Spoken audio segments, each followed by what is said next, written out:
Сәлем достар, сіздермен Гүлзия. Бүгін біз дәл осындай дәмі тіл үйіретін сметаник жасайтын боламыз. Пирогтың қамырын жасау үшін бізге ең алдымен ұн, сары май, шекер, бір жұмыртқа және қосқыш керек болады. Ең алдымен табаға ұн салып, оның үстіне сары майды теркіден жақсылап өткіземіз.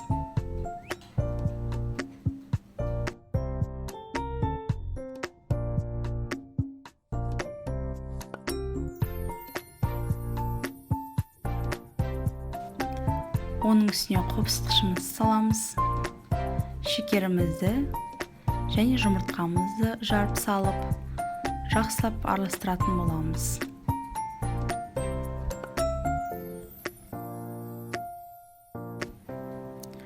Араластырып болған соң, дәл осылай қолмен жинақтайтын боламыз.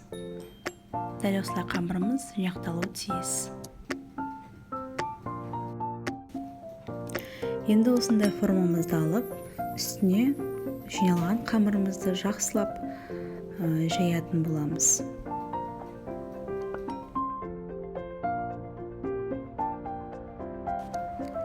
Дәл видеодағыдай жаятын боламыз және жанына осылай жақсылап қамырды жаятын боламыз.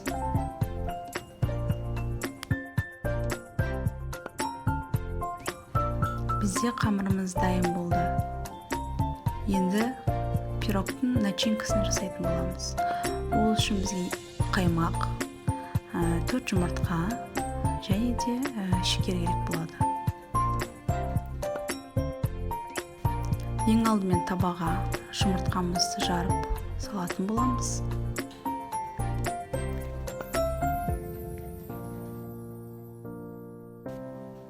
Үстіне шекер салып, бір қасық ванилин салатын боламыз. Барлығын жақсылап араластырамыз.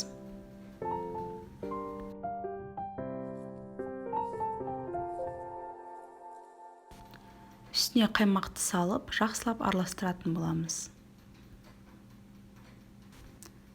Бізде начинкамыз дәл осындай болып шықты. Және оны алып формамызға құямыз.